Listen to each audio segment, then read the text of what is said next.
치매 환자들이 겪는 가장 큰 어려움 중 하나는 자신이 낯선 곳에 있다는 느낌이다. 불안감에 항상 휩싸인다. 마치 실존주의 철학자가 말한 내던져진 존재처럼 이들은 종종 기억할 수 없는 집을 찾아 나섰다가 길을 잃는다. 또한 기억을 잃으면 잃을수록 불안감은 점점 커져간다. 기억이 희미해지면서 낯설다는 느낌이 강해지고 우리는 점점 불안한 어린아이처럼 되어간다. 성인으로서의 기억은 사라지고 불안감은 강화되어 신경질적이고 다루기 힘든 어린아이 같은 상태가 된다. 기억이 곧 나인가? 기억이 사라지면 나라는 존재도 함께 사라지는 것일까? 만약 내 자신에 대한 정보가 나라면 우리는 편집된 영화처럼 존재할 뿐이다. 수많은 장면 중 일부만을 추려 편집하는 영화처럼 우리는 경험 중 일부만을 기억하고 그 기억으로 자신을 정의한다. 결국 이렇게 만들어진 나는 조작된 존재일 뿐이다. 그렇다면 진정한 나는 누구인가? 그것은 기억을 인식하는 주체, 경험을 알아차리는 주체다. 비록 기억이 흐려지더라도 그것을 인식하는 나는 여전히 존재하고 변함이 없다. 3년 전이나 30년 전이나 그것을 아는 나는 변하지 않았다. 외모로부터 생각, 감정까지 나 변했지만 내가 존재한다는 것을 아는 그 놈은 변한 게 전혀 없다. 그것이 존재의 신비다. 이러한 깨달음을 통해 기억의 영향을 벗어난 진정한 자아를 발견할 수 있다. 명상은 우선적으로 몸과 숨을 관찰하는 것이다. 몸과 숨을 관찰하면서 나의 정체성을 심지어 그 몸과 숨으로부터 분리하는 것이다. 몸과 숨이라는 것은 우리의 목숨이라고 볼 수 있고 그러므로 이것은 목숨으로부터의 분리를 의미한다. 이러한 명상을 할 때 처음에는 극도의 불안이 올라오지만 그 불안조차도 관찰함으로써 우리는 자신을 불안으로부터도 분리할 수 있게 된다. 또한 몸과 숨을 관찰하는 명상을 통해 자연스럽게 기억들이 뚝뚝 떨어져 나가는 경험을 하게 된다. 몸과 호흡에 기억들이 묻어있기 때문이다. 물론 이 과정은 쉬운 것이 아니다. 중독 환자들이 재활 과정에서 겪는 금단 현상처럼 기억에 중독된 우리는 기억으로부터의 분리가 고통스러울 수 있다. 정리하자면 기억이 진정한 나가 아니라 기억을 인식하는 주체로서의 나가 진정한 나이다. 기억이 있든 없든 그 인식하는 주체인 나에게 나의 진정한 정체성을 둬라. 그러면 알츠하이머로 인해 고통받는 것이 아니라 오히려 기억으로부터 해방되는 진보를 경험할 수 있다.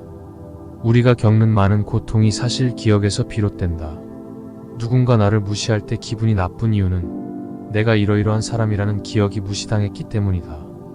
혹은 내 안에 콤플렉스가 공격받아 기분이 나쁜 것인데 이 역시 본질적으로는 기억에 뿌리를 두고 있다. 그런데 역설적이게도 명상을 통해 기억으로부터 해방되면 오히려 기억력이 더 좋아질 수 있다. 그 이유는 기억을 붙잡고 있는데 쓰던 정신적 에너지가 더 이상 소비되지 않기 때문이다. 이제 그 여분의 에너지를 활용하여 우리는 더 명확하고 집중된 정신을 가지게 된다. 몸은 노화되지만 오히려 정신은 더 명료해진다. 재난을 축복하라. 그러면 그 재난은 영적 성장을 위한 발판이 된다. 기억이 사라지는가? 그것을 축복하라. 망각은 더 이상 단순한 망각이 아니라 진정한 나를 찾는 과정이 된다. 복잡한 문제 해결을 위한 명상과 휴식의 중요성. 우리는 종종 정보가 많을수록 어려운 문제를 더 쉽게 해결할 수 있다고 생각합니다. 하지만 실제로는 어려운 문제일수록 생각을 멈추고 휴식하는 시간이 더 필요합니다. 우리의 무의식은 우리가 의식적으로 생각하지 않을 때도 스스로 계속해서 문제를 해결하려고 노력합니다. 그렇기 때문에 정보가 많아질수록 문제 해결이 더 지연될 수 있습니다. 이런 상황에서 명상은 매우 효과적일 수 있습니다. 명상을 할 때는 호흡에 집중하는 것이 중요합니다. 생각을 멈추고 조용히 앉아 호흡에만 집중합니다. 생각이 떠오를 때마다 다시 호흡으로 돌아와 집중을 유지합니다. 여기에서 중요한 것은 집중이 흩어져 명상이 안 된다고 자신을 나무래서는 안 됩니다. 그냥 자연스럽게 다시 호흡에 돌아오면 됩니다.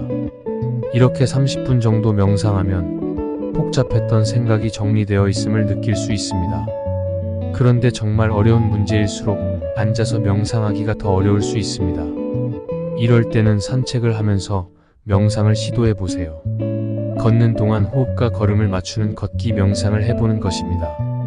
예를 들어 세 걸음을 걸으면서 들숨, 또 세 걸음을 걸으면서 날숨을 하는 식으로 호흡과 걷기를 서로 맞추어 합니다.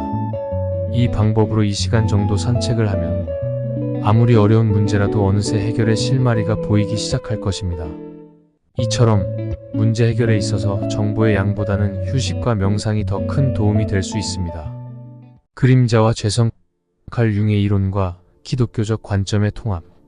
칼 융은 그림자 이론을 통해 우리가 싫어하고 부정하는 자신의 모습이 무의식 속으로 숨어 보이지 않게 된 것을 그림자라고 정의했습니다. 이 그림자는 우리의 무의식 깊숙이 자리 잡아 우리가 인식하지 못하는 동안에도 우리의 행동과 감정을 제한하고 영향을 미칩니다. 융에 따르면 이 그림자를 극복하기 위해서는 단순히 부정하고 억압하는 것이 아니라 그림자를 통합하여 온전한 인간이 되어야 합니다. 그림자를 인정하고 그것을 우리의 일부로 받아들이는 과정이 바로 자기 실현의 중요한 단계입니다. 예를 들어 자신을 드러내고 자랑하고 싶은 욕구를 겸손해야 한다는 도덕적 교훈 때문에 억압한다면 이 욕구는 왜곡되어 자랑하는 사람들에 대한 적개심으로 바뀔 수 있습니다. 즉, 억압된 감정이 왜곡된 형태로 나타나 다른 사람들을 부당하게 비난하거나 질투하게 될 수 있는 것입니다. 기독교적인 관점에서 이 그림자 이론을 이해해보면 우리가 보고 싶지 않은 자신의 모습을 억압하고 부정할 때 그것이 죄성으로 나타나며 그 죄성에 의해 우리는 죄에 얽매이게 됩니다. 바울은 이렇게 말합니다.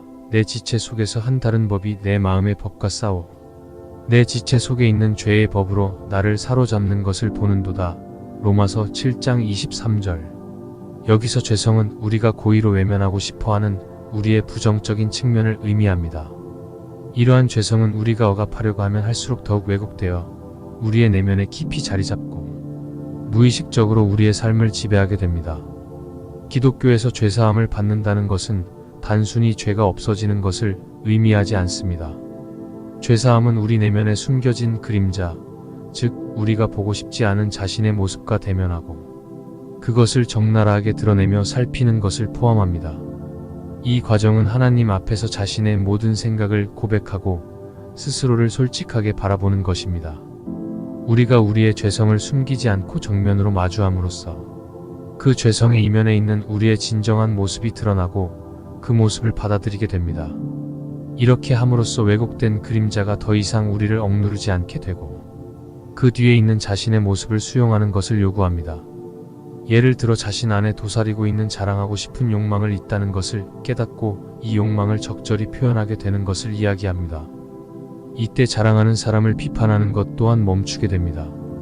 따라서 칼 융의 그림자 이론과 기독교적 죄사함의 개념은 모두 자기 이해와 자기 수용의 과정에서 만나게 됩니다. 융의 이론이 강조하는 것은 우리가 온전한 인간이 되기 위해 그림자를 수용하고 직면하는 것처럼 기독교의 죄사함 역시 우리 내면의 어두운 측면을 드러내고 그 뒤에 있는 자신의 모습을 수용하는 것을 요구합니다. 하나님은 이미 용서하셨습니다. 남은 것은 자신이 스스로 자기 자신을 온전히 수용하는 것뿐입니다. 결국 온전한 인간이 된다는 것은 우리가 가장 보고 싶지 않은 자신의 모습을 대면하고 그 모습을 통합하는 과정에서 시작됩니다. 이렇게 우리의 그림자와 죄성을 직면하고 그동안 거부했던 자신의 모습을 통합하는 과정은 궁극적으로 우리를 더 깊은 자기 이해와 성숙으로 이끌어줍니다. 힘든 일을 뛰어넘는 파격적인 방법 2가지. 힘든 일에 맞닥뜨렸을 때 당신이 할 수 있는 가장 강력한 무기는 2가지입니다. 첫째, 진리의 직시입니다. 힘든 일이 벌어졌다고요? 홀로 가만히 명상하세요.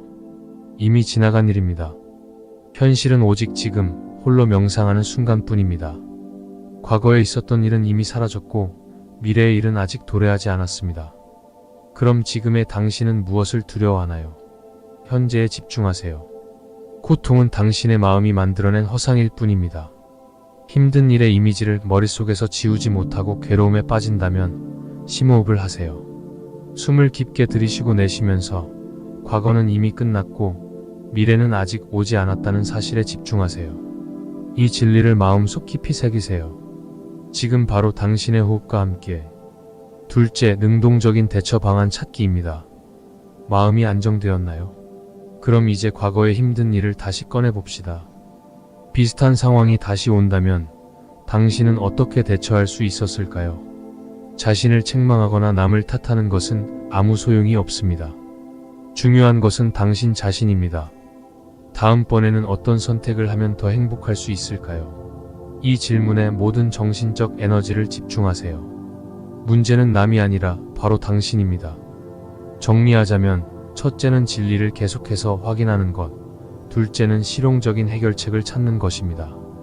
이 두 가지 방법을 꾸준히 실행하면 진리를 확인하는 과정이 곧 실용적인 해결책을 찾는데 어떻게 큰 힘이 되는지 깨닫게 될 것입니다. 결국 인생의 주인공은 당신입니다. 과거에 얽매이지 마세요. 미래에 겁먹지도 마세요. 바로 지금 이 순간 당신이 만드는 모든 선택이 당신의 삶을 새롭게 합니다. 자등명법 등명. 부처님은 말씀하셨습니다. 너희들은 마땅히 자신을 등불로 삼고 법을 등불로 삼아 다른 것을 등불로 삼지 말아야 한다. 자기에게 귀회하고 법에 귀회하여 다른 데 귀회하지 말라. 이 말씀은 우리에게 진정한 길은 외부에 있는 것이 아니라 우리 안에 있음을 깨우쳐 줍니다. 모든 것을 우리 스스로 발견하고 스스로에게 의지해야만 참된 자유와 행복에 이를 수 있습니다. 진정한 행복의 삶이란 자기 자신을 성찰하고 언제 어디서나 자기를 완전히 수용하며 자신을 표현하는 데 있습니다. 이는 단순한 자기 수용을 넘어 우리 안에 내재된 깊은 본질과 연결되는 여정입니다. 우리는 흔히 외부에서 행복을 찾으려 하지만 그 행복은 외적인 조건에 달린 것이 아닙니다. 천국은 외부에 있는 것이 아니라 내 안에 있으며 우리 안을 깊이 살필 때만이 그곳을 찾을 수 있습니다. 나의 틀이 깨지는 소리 고통. 삶에서의 고통은 성장의 발판입니다. 고통은 우리의 틀을 깨는 과정이며 그 틀이 깨지는 것은 아프지만 그 아픔만큼 우리의 행복이 커집니다. 고통을 통해 우리는 자신의 틀을 발견하게 되고 그 틀을 발견하는 것은 곧 자기 자신을 아는 것입니다. 이 알을 통해 우리는 자신의 틀을 초월할 수도 있고 그렇지 않을 수도 있습니다. 틀을 초월한다는 것은 더 큰 자기 실현으로 나아가는 것을 의미합니다. 반면에 자신의 틀을 알아차릴지라도 초월하지 못하고 기존의 안전한 선택에 머무를 수도 있습니다. 그렇지만 최소한 그 틀을 알아차림으로써 그 틀과 알아차리는 나가 분리되기 시작합니다. 이는 언젠가 그 틀을 넘어설 수 있는 계기가 될 것입니다. 이 여정에서 우리는 우리가 스스로 만들어낸 한계와 두려움을 뛰어넘어야 합니다. 그러므로 자기 자신을 성찰하고 내면의 빛을 따라가는 것은 자기 발견의 첫걸음이자 궁극적인 행복으로 가는 길입니다. 모든 고통은 우리를 더 나은 존재로 만들기 위한 발판이 되며 모든 깨달음은 우리를 자유롭게 하는 열쇠가 됩니다. 당신의 틀을 발견하고도 초월하지 않겠다고 결정한다면 그것도 괜찮습니다. 왜냐하면 그것조차도 당신의 선택이며 당신이 바로 당신의 삶의 주인공이기 때문입니다. 이제 당신이 선택하십시오. 틀 안에서 계속 살 것인가? 아니면 그 틀을 깨고 새로운 차원의 자아를 발견할 것인가? 삶은 끊임없이 변화하는 무대이고 우리는 그 무대의 주인공입니다. 무대 위에서 어떤 역할을 맡을지 선택하는 것은 우리의 몫입니다. 때로는 고통을 통해, 때로는 기쁨을 통해 우리는 성장하고 변화합니다. 중요한 것은 그 모든 순간을 있는 그대로 받아들이고 그 안에서 진정한 나를 발견하며 과감하게 자신을 표현하는 것입니다. 그 과정에서 우리는 마침내 완전한 인간이 될 수 있습니다. 아니, 어쩌면 그 완전함이란 끊임없이 변화하고 성장하는 과정 자체에 있을지도 모릅니다. 이제 당신의 이야기를 시작하십시오. 실패하더라도 모든 것은 언젠가는 반드시 지나간다는 진리를 기억하고 다시 시작하십시오. 사랑합니다. 감사합니다. 축복합니다. 심리적 발달의 여정. 인간의 심리적 발달은 단순히 나이를 먹으면서 이루어지는 시간이 아닌 우리가 경험하는 내적 변화를 반영하는 복잡하고 다차원적인 과정입니다. 이 과정은 우리가 삶을 살아가며 자기 자신과 세상을 이해하는 방식을 바꾸는 여정으로 크게 세 가지 단계로 나눌 수 있습니다. 고착, 선호, 그리고 수용입니다. 첫 번째 단계 고착. 고착은 우리의 삶에서 가장 오랫동안 머무르게 되는 단계일 수 있습니다. 이 단계는 어린 시절부터 시작되는 애착과 집착에서 비롯됩니다. 갓난아기 시절의 엄마에 대한 고착에서 출발하여 어린아이는 엄마의 품에서 안정과 안전을 느낍니다. 이 시기를 지나며 우리는 장난감에 집착하게 되고 이를 통해 세상을 탐색하며 자기만의 작은 세계를 만들어갑니다. 예를 들어 한 아이가 자신의 인형을 절대 놓지 않으려 한다고 상상해 보세요. 그 인형은 단순한 장난감 이상의 의미를 가지고 있습니다. 아이에게 그 인형은 안전, 편안함, 그리고 변하지 않는 세계의 상징입니다. 이러한 집착은 어른이 되어서도 다양한 형태로 나타날 수 있습니다. 어떤 사람은 특정 사람에게 지나치게 의존하거나 고가의 물질적 소유물에 집착하기도 합니다. 한 사업가가 자신의 성공을 상징하는 고급 자동차에 집착하여 다른 더 중요한 가치를 놓치고 있는 모습처럼 말입니다. 그는 고급 자동차를 소유함으로써 자신의 가치와 안전을 확인하려 하지만 실제로는 더 큰 자유와 성장을 막는 촉새를 스스로 채우고 있는 셈입니다. 둘째, 선호.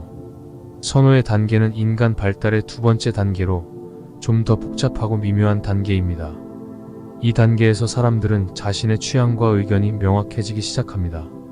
좋아하는 것과 싫어하는 것이 명백해지고 옳고 그름에 대한 판단이 더욱 뚜렷해집니다.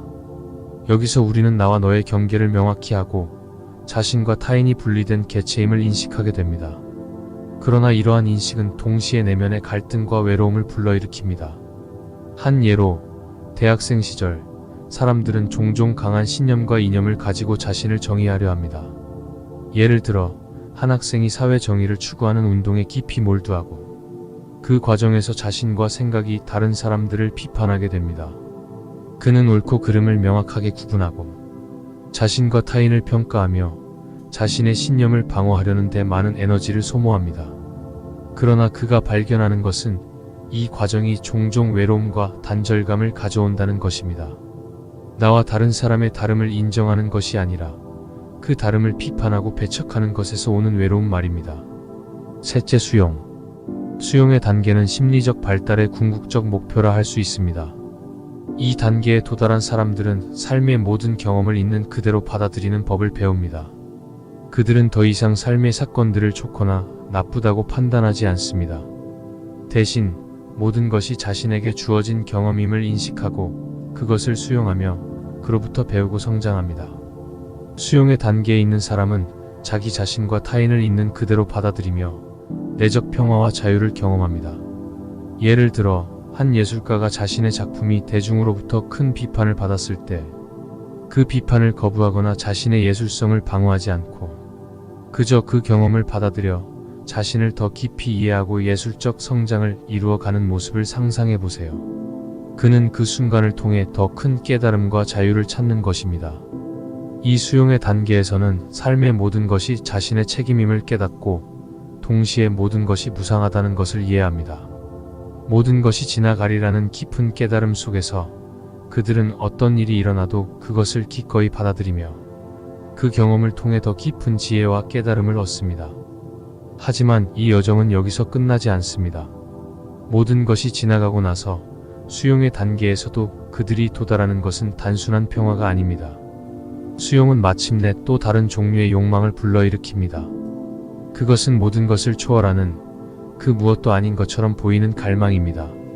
이는 단순히 외부의 평화가 아니라 더 깊은 기쁨과 자유를 찾으려는 본능적인 욕망입니다.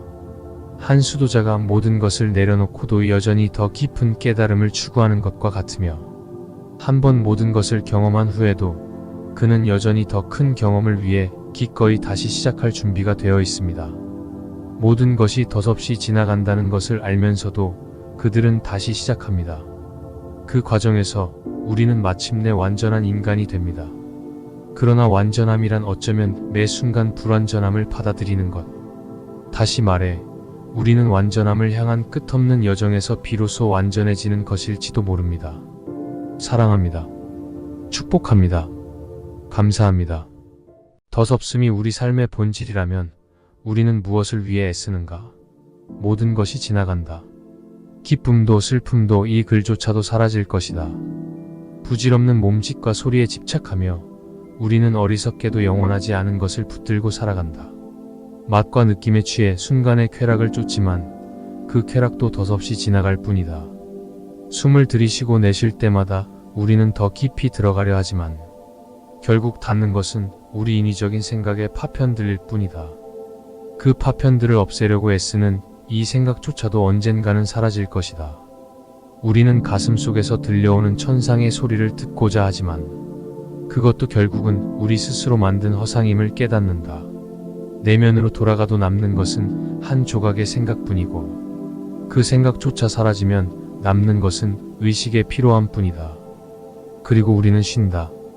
쉼 속에서 모든 것을 내려놓고 덧없음 속에서의 평안을 찾는다. 모든 것이 지나가리라는 것을 깨달을 때 비로소 우리는 삶의 진정한 자유와 평화를 느낄 수 있다.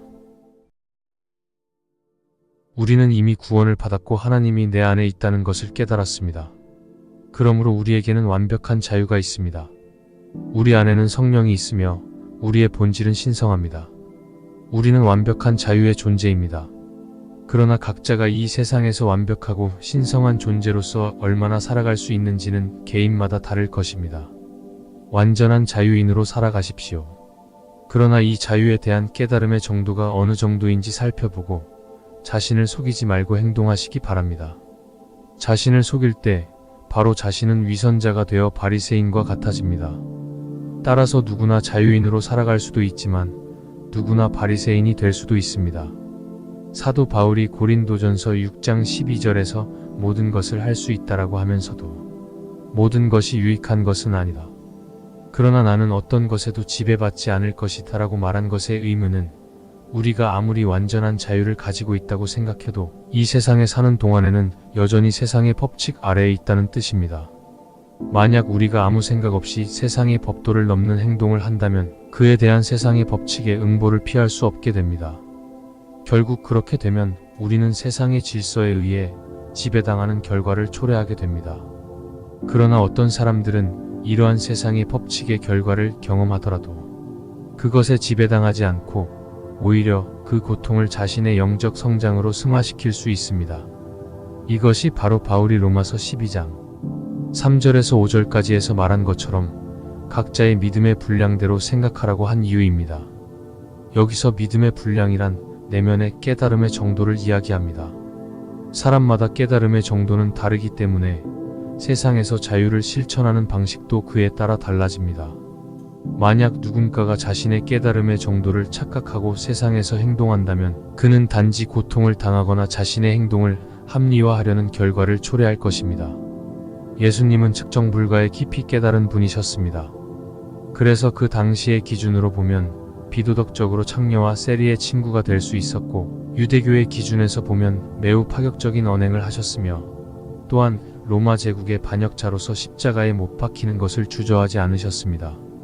궁극적으로는 누구나 예수님처럼 완벽한 자유인으로 세상에 살게 될 것입니다. 왜냐하면 우리의 본질은 그리스도이며 성령이며 하나님이기 때문입니다. 자신이 바리새인으로 살아갈지라도 결국에는 자신의 믿음의 분량대로의 깨달음의 길을 걷게 될 것입니다. 왜냐하면 누구도 우리를 하나님과의 사랑에서 분리시킬 수 없기 때문입니다. 사랑합니다. 감사합니다. 축복합니다.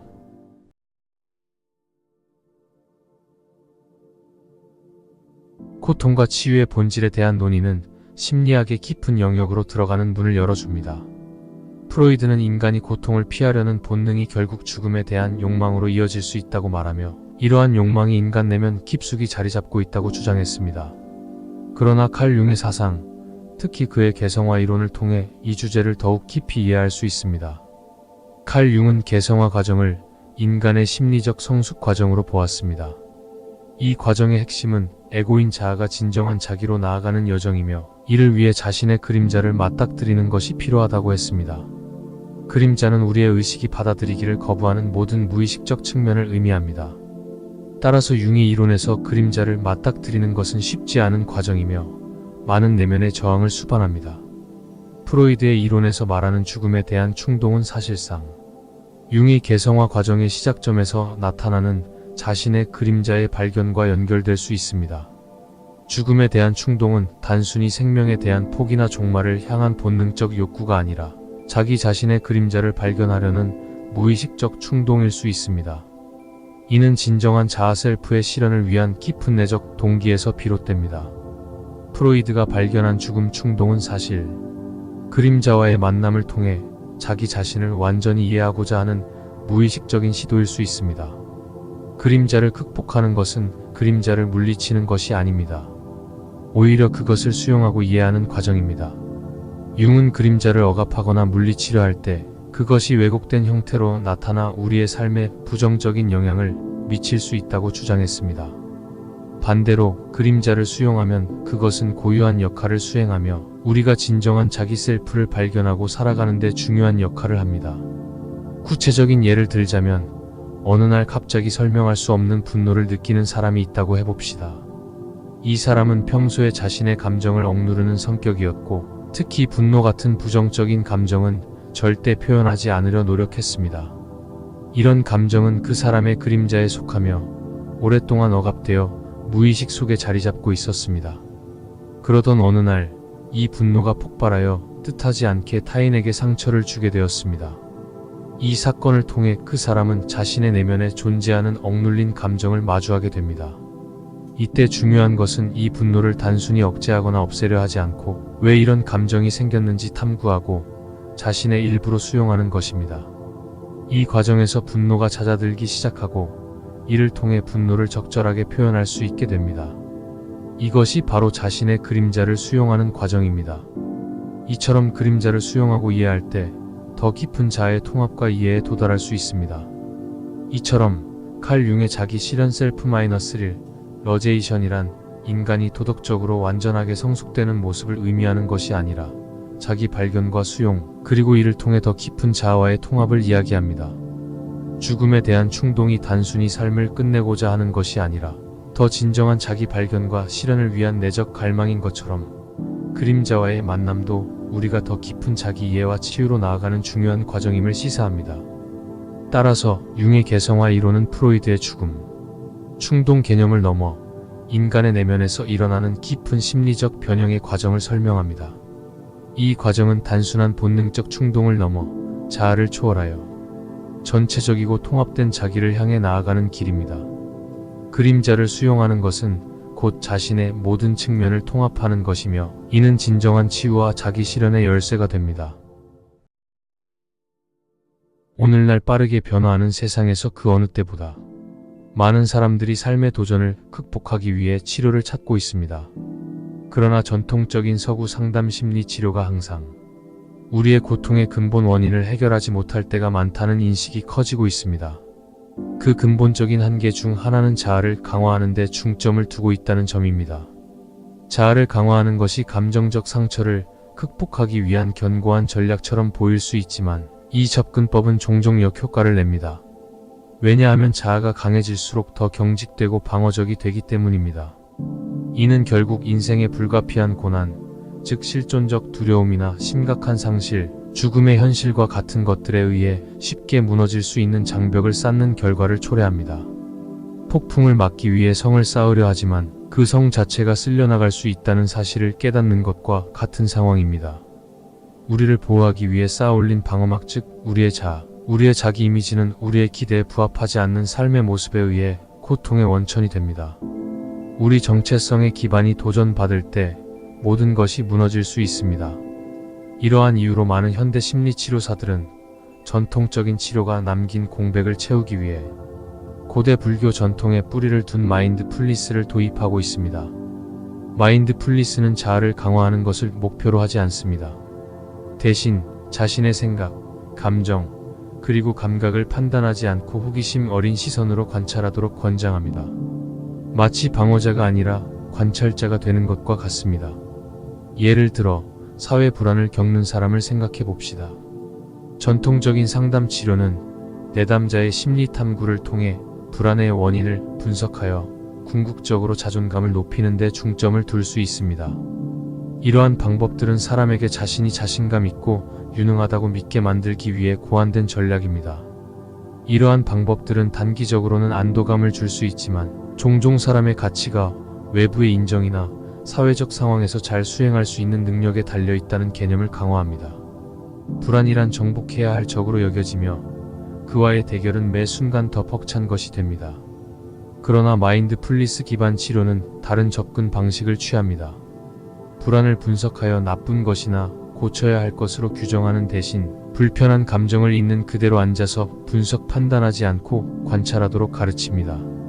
몸이 긴장하는지, 숨이 가빠지는지, 마음이 어떻게 걱정으로 소용돌이치는지를 관찰하면서 이러한 반응이 영구적인 결함이 아니라 일시적인 경험일 뿐이라는 것을 배우게 됩니다.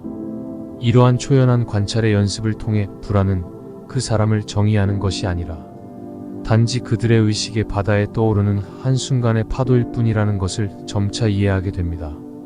이러한 변화 즉 불안과 동일시하기보다 단순히 그것을 관찰하는 것은 깊고 지속적인 평화와 수용의 감각으로 이어질 수 있습니다. 과거의 트라우마와 미래의 불안 모두가 본질적으로 마음이 만들어낸 환상이라는 깨달음이 찾아옵니다. 그리고 이러한 이해와 함께 자아의 요새는 더 이상 필요하지 않게 보입니다. 더 강한 방어를 쌓는 것이 아니라 그 방어의 필요를 내려놓음으로써 진정한 자유를 발견할 수 있습니다. 마인드풀리스를 통해 우리는 자아의 한계를 초월하는 치유의 길을 발견합니다. 그것은 더 강해지는 것이 아니라 삶의 가장 거센 폭풍 속에서도 열린 마음과 깨어있는 비판 없는 태도로 남아있을 수 있는 우리의 능력에서 진정한 강인함이 나온다는 것을 깨닫는 것입니다. 사랑합니다. 감사합니다. 축복합니다. 호흡은 단순히 생명을 유지하는 것 이상의 깊은 의미를 지닙니다. 고대부터 많은 종교와 철학적 전통에서 호흡은 정신적, 영적 성장의 중요한 도구로 여겨져 왔습니다. 예를 들어 부처는 호흡을 통해 깨달음을 얻었으며 기독교를 포함한 유일신교에서 호흡은 하나님의 영과 원적으로 같습니다. 이러한 전통에서 호흡은 단순한 신체 활동을 넘어 깊은 내면을 이해하고 깨달음을 얻기 위한 다리 역할을 합니다. 내면을 깊이 이해하려면 호흡이 깊어져야 합니다. 하지만 호흡을 깊게 하기 위해서는 먼저 몸에 대한 자각이 필요합니다. 호흡을 들이쉴 때 온몸의 느낌을 인지하고 내쉴 때는 의식을 배속 깊이 내리는 연습을 시작하는 것이 중요합니다. 처음에는 이 과정이 잘 되지 않을 수 있지만 몸을 알아차리는 연습을 통해 점차 익숙해질 수 있습니다. 몸을 알아차리는 연습은 발끝에서 머리끝까지 신체의 모든 부분을 깨어 관찰하는 것을 의미합니다. 여기서 관찰이란 몸의 느낌을 그대로 받아들이는 것입니다. 피부와 공기가 만나는 느낌, 간지러움, 뻐근함, 바닥과 닿아있는 느낌, 불편함 등 몸에서 느껴지는 수많은 감각을 판단 없이 그저 관찰하는 것이 중요합니다. 이 과정은 마치 몸의 작은 신호들을 감지하고 그 신호들을 인정하는 것과 같습니다. 이때 몸과 생각이 만나 나는 비로소 지금 여기에 존재하게 됩니다. 몸의 자각이 익숙해지면 이제 호흡에 집중할 차례입니다. 호흡을 들이쉴 때 온몸을 느끼고 내쉴 때는 의식을 배속 깊이 내리는 연습을 계속합니다. 이러한 연습이 익숙해지면 의식을 더 깊게 꼬리뼈 쪽까지 내리면서 자연스럽게 호흡을 천천히 이어갑니다. 이 과정에서 다양한 생각이 떠오를 수 있지만 생각을 물리치려 하지 말고 그저 다시 호흡에 집중하면 됩니다. 이런 호흡이 자연스러워지면 마침내 내면 깊숙이 숨겨져 있던 생각들이 드러나기 시작하고 순수한 의식인 나와 그 생각들이 분리되는 경험을 하게 됩니다. 이 과정에서 다양한 깨달음이 찾아올 수 있습니다. 호흡을 통해 우리는 내면의 진리를 발견하고 깊은 자아를 이해할 수 있는 중요한 기회를 얻을 수 있습니다.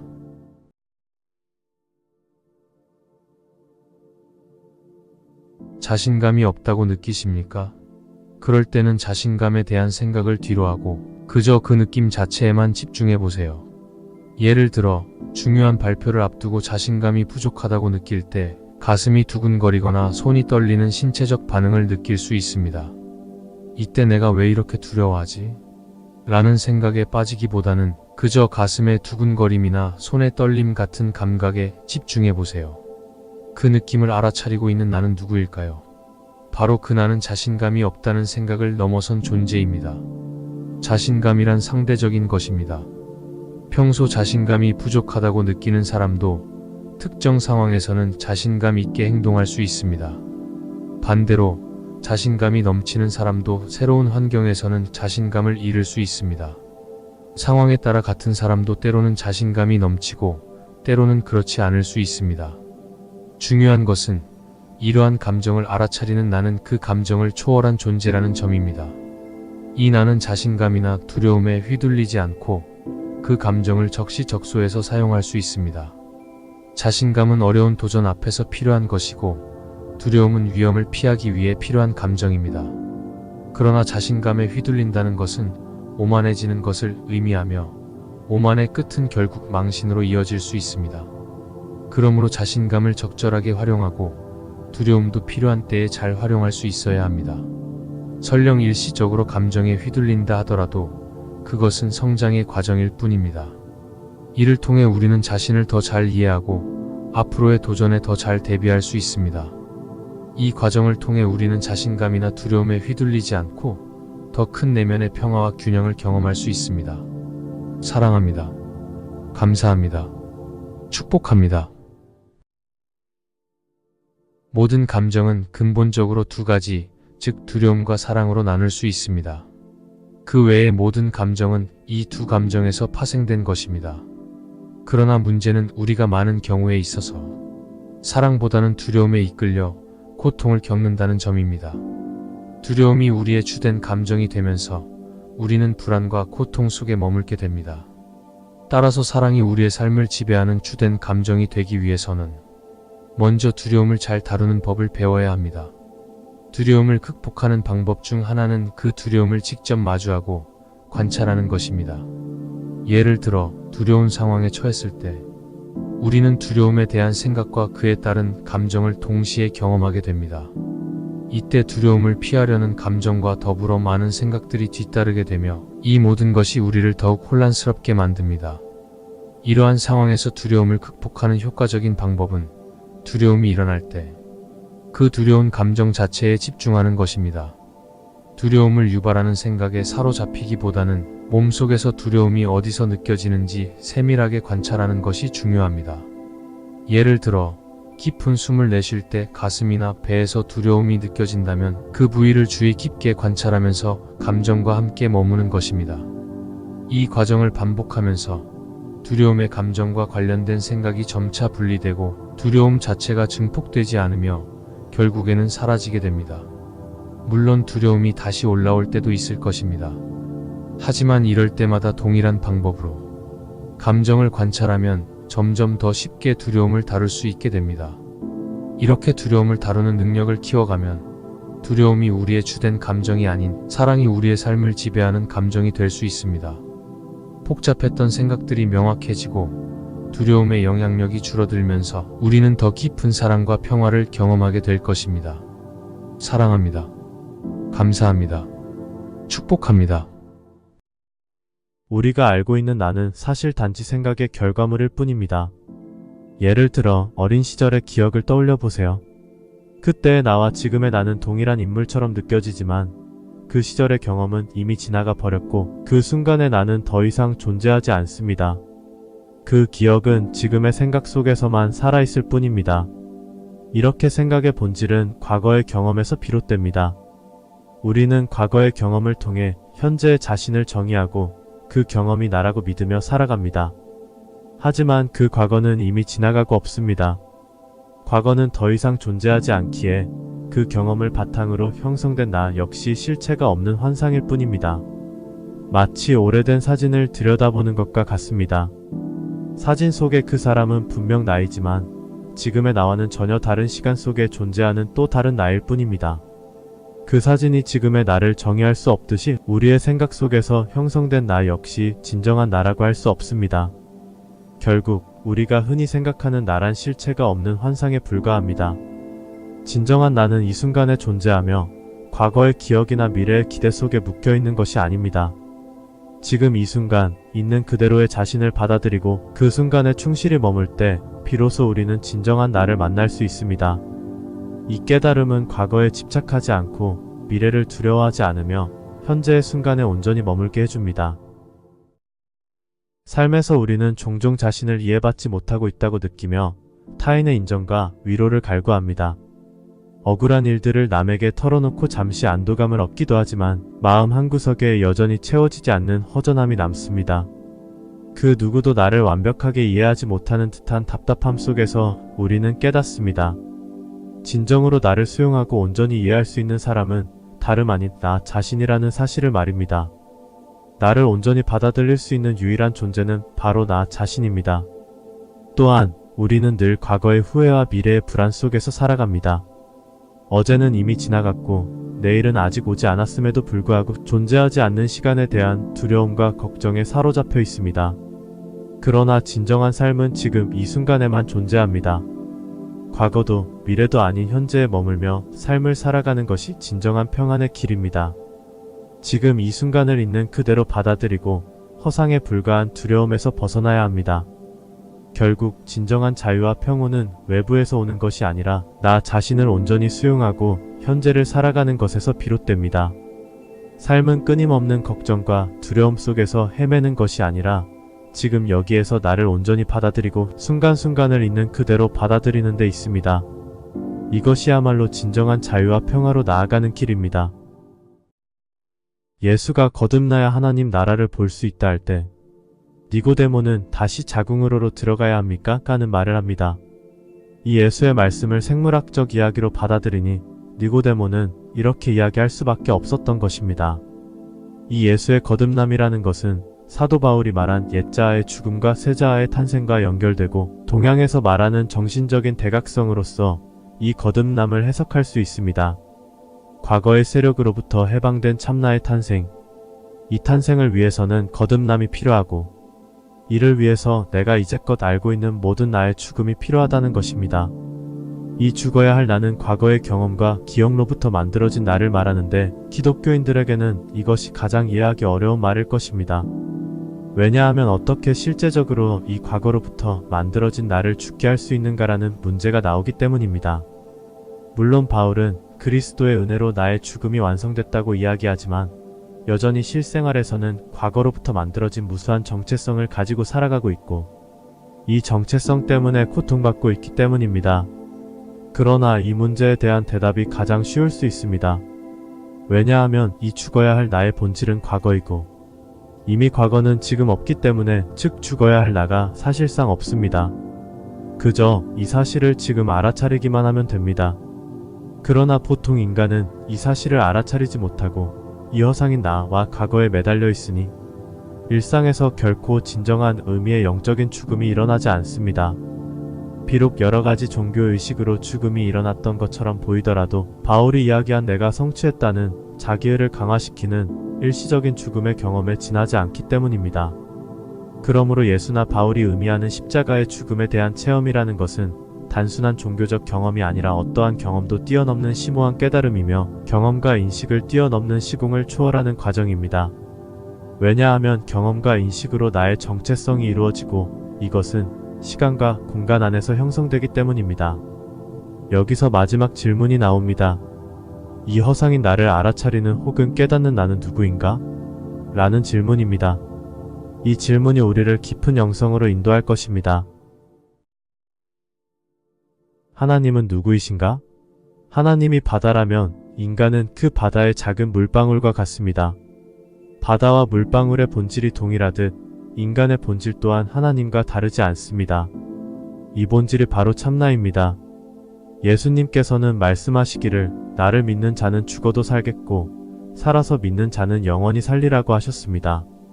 이 나는 단순히 특정한 예수라는 인물을 가리키는 것이 아니라 모든 인간 안에 내재되어 있는 참나를 의미합니다.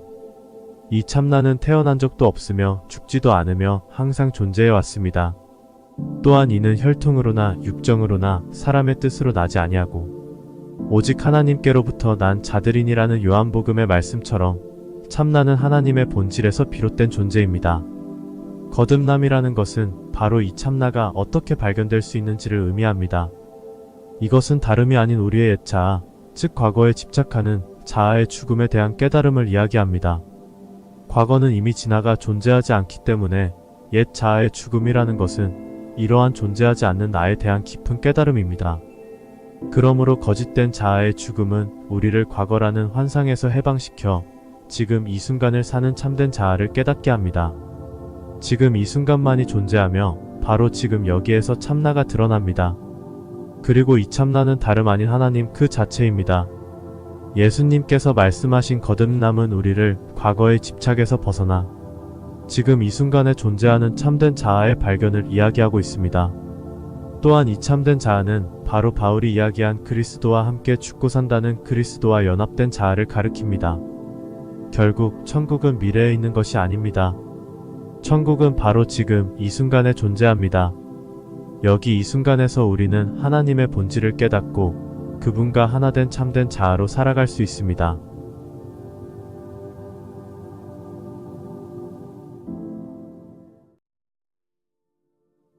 타스칼로스는 우주가 구성되는 초물질로서 마음에 대해 이야기했습니다. 그것은 우리가 인간으로서 원소적 힘을 만드는 재료입니다. 우리는 우리의 생각과 감정으로 이러한 원소적 힘을 탄생시킵니다. 한번 투사되면 그들은 자신만의 존재를 가지며 동일한 주파수로 진동하는 주변 사람들에게 영향을 미칠 수 있습니다. 우리가 좋은 생각을 받아들이지 않는 사람에게 보낼 때 무슨 일이 일어나나요? 그 청중 중 한 사람이 물었습니다. 타칼로스는 말했다. 이미 여러분께 말씀드린 것처럼 우리가 내보내는 어떤 원소적 힘도 결국 우리에게 돌아오게 되는 것이 법칙입니다. 무의식적으로든 의식적으로든 악한 원소적 힘을 만들어낼 경우 그 안에 이미 벌이 내포되어 있습니다. 그것들이 돌아올 때는 더 강해지고 수명이 연장되어 옵니다. 우리가 악한 원소적 힘을 투사한 상대방은 우리가 동일한 주파수로 진동하는 한도 내에서만 영향을 받습니다. 그렇지 않으면 그것은 그의 오라에 부딪혀 원래의 힘보다 7배 더 강한 힘으로 우리에게 되돌아옵니다. 이러한 유형의 원소적 힘을 진리 탐구자는 결코 만들어내지 않아야 한다는 것을 배워야 합니다. 예수는 이를 말 못하고 귀머거리인 영혼들이라 불렀으며 그것들은 인간에게서 나와 쉴 곳을 찾지 못해 같은 종류의 영혼들을 더 끌어모아 그 사람에게 되돌아간다고 말했습니다. 유사하게 우리가 선한 원소적 힘을 투사했을 때 그 사람이 아직 그것을 받아들일 준비가 되지 않았다면 그것은 그의 오라에 부딪혀 우리에게 되돌아옵니다. 그러나 이 경우 원소적 힘은 그의 오라에 흔적을 남기게 됩니다. 그 힘은 그 사람이 유사하게 진동할 준비가 되었을 때 언제든지 그 사람에게 유익을 줄 수 있습니다. 따라서 선은 결코 잃어버리는 것이 아님을 항상 명심하십시오. 그리고 누군가를 사랑하는데 그 사람이 그럴 자격이 없다고 생각되더라도 포기하거나 절망하지 마십시오. 계속해서 그에게 사랑과 선의 원소적 힘을 보내십시오. 그러면 조만간 그것들이 그에게 영향을 미치게 될 것입니다. 비록 이번 생이 아니라도 말입니다. 그리스도께서 말씀하신 것을 기억하십시오. 너희 원수를 사랑하라. 우리가 원수라고 생각하는 사람들은 사실 무지로 고통받는 사람들임을 염두에 두십시오. 우리에게는 적이라는 단어가 존재하지 않습니다. 우리는 무지한 사람들을 우리의 적이라 부르지 않을 것입니다. 우리를 사랑하는 사람들을 사랑하는 것은 이해할 수 있고 매우 인간적입니다. 그러나 우리를 미워하는 사람들을 사랑하는 것은 신성한 상태입니다. 그것은 우리를 영적으로 고양시킵니다.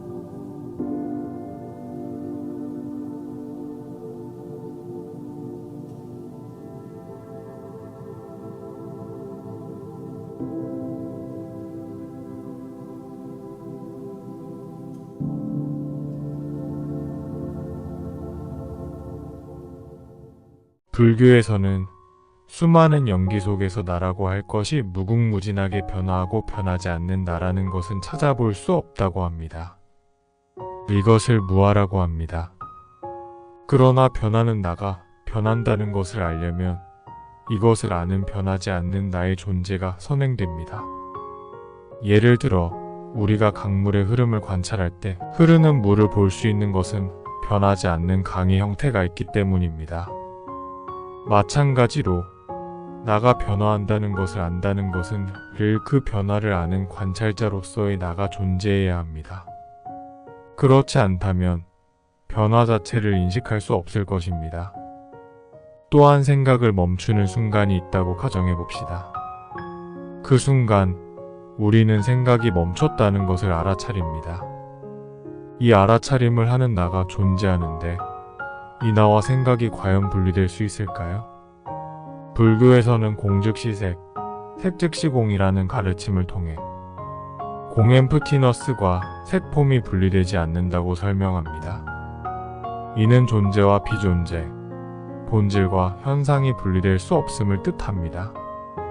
비슷한 맥락에서 신유학 사상에서는 무극과 태극이 분리되지 않으며 철학자 후설도 순수의식의 지향성을 갖고 있다고 주장했습니다. 이는 의식이 어떤 대상을 향해 나아가며 그 대상과 분리될 수 없다는 의미입니다. 그러므로 변하지 않는 것과 변하는 것은 분리할 수 없고 있음과 없음이 항상 쌍을 이루며 나의 없음은 나의 있음으로 이루어지고 마음과 대상은 분리될 수 없습니다. 부처는 모든 것은 변한다 하셨고 예수도 새 포도주는 새 부대에 담아야 한다 하였습니다. 이 말들은 과거의 경험과 감정의 사슬을 끊고 새로운 삶을 살아가라는 지혜를 담고 있습니다. 불교에서는 자아의 본질을 무아즉 나 없음이므로 심지어 나에 집착하는 것도 무지이고 어떤 것도 고정된 것이 없이 항상 변하니 외부 세상에 집착하는 것도 무지이며 이러한 무지들이 고통을 초래한다고 말합니다. 그래서 이를 깨닫기 위해 하는 명상법 중 하나가 위파사나이고 이를 현대적으로 개발시킨 것이 마인드풀리스 명상법입니다. 이 명상의 핵심은 관찰에 있으며 호흡을 관찰하고 몸을 관찰하고 감정을 관찰하는 것입니다. 수행이 깊어질수록 일단 일어난 것은 사라진다는 것을 깨닫습니다. 이때 확실히 존재할 것 같은 나는 약해지고 이 무상한 나에 대한 관찰만이 남으며 받은 상처도 허상이고 받을 상처도 없다는 깨달음이 강해집니다. 사실상 알아차림은 우리 안에서 항상 일어나고 있는데 엄밀히 말하면 알아차림은 나 에고가 그 참나의 알아차림에 집중하는 것이며 그것의 초집중 상태가 우주나 신과의 합일입니다. 이는 유실신교에서의 신에 대한 숭배의 본래 의미이기도 합니다.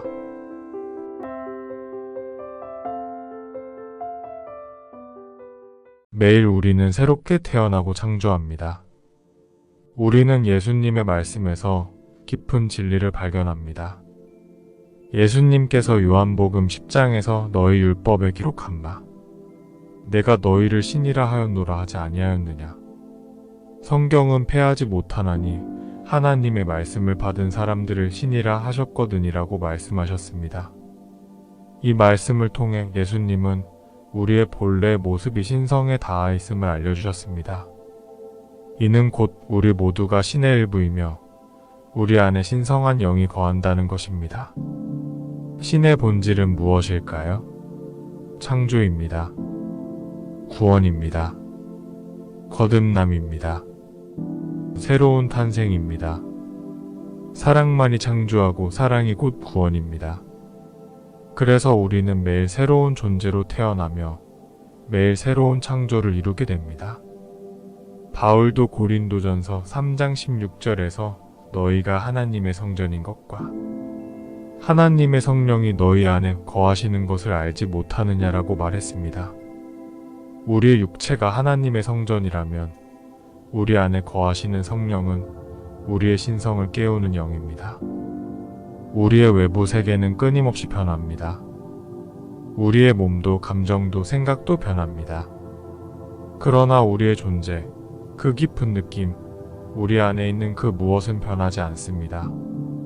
그것은 나이, 시간, 공간, 외부적 조건을 초월하는 그 무엇입니다. 이는 모세가 신의 이름을 물었을 때 신이 나는 나다라고 대답한 것과 같습니다.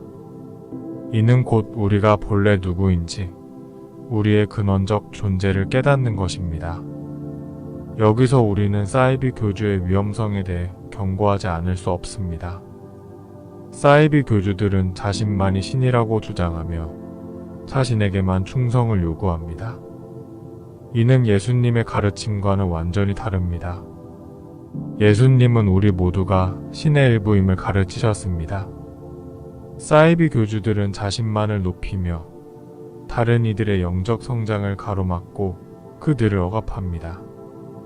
우리는 이러한 거짓된 권위에 속아 넘어가지 않도록 주의해야 합니다. 우리는 매일 새롭게 태어나고 매일 새로운 창조를 이루는 삶을 살아갑니다. 우리의 마음과 영혼을 하나님의 성전으로 삼고 그 안에 거하시는 신성한 영의 인도를 따르며 살아갑니다. 우리의 일상 속에서 사랑을 실천하고 서로를 구원하는 삶을 살며 진정한 거듭남을 경험하게 됩니다. 매일의 삶 속에서 우리의 언어와 행동이 하나님의 사랑을 반영합니다. 우리의 모든 행위가 신성한 창조의 일부임을 기억하며 모든 순간을 신성한 존재로서 살아갑니다. 오늘도 내일도 우리는 하나님의 신성한 영과 함께 새로운 창조를 이루며 살아갑니다.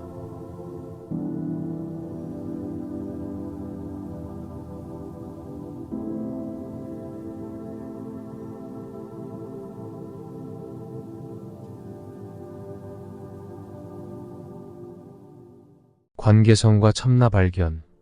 인간은 관계를 통해 자신을 알게 되고 그 속에서 참나를 발견할 수 있습니다. 나라는 존재는 관계성을 통해 형성됩니다.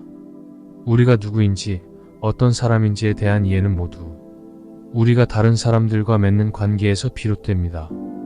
이러한 만들어진 나를 진정으로 이해하고 이를 내려놓기 위해서는 다시금 관계를 통해 자신을 깊이 들여다봐야 합니다. 쉽게 말해 관계는 서로의 에너지를 결합해 더 큰 시너지를 낳을 수 있지만 동시에 상호 간의 희생이나 오해로 인해 관계성이 망가질 수도 있습니다. 우리는 관계 속에서 나를 희생하거나 남의 의식에 너무 신경을 쓰면서 자기 자신을 잃어버리기도 합니다. 이런 상황에서는 관계가 파괴되기 쉽고 서로 응어리만 남게 됩니다. 그러나 이 과정에서도 우리는 나를 더 잘 알 수 있는 기회를 얻게 됩니다. 관계 속에서 드러나는 나를 알고 이를 내려놓을 때 참나가 드러나게 됩니다.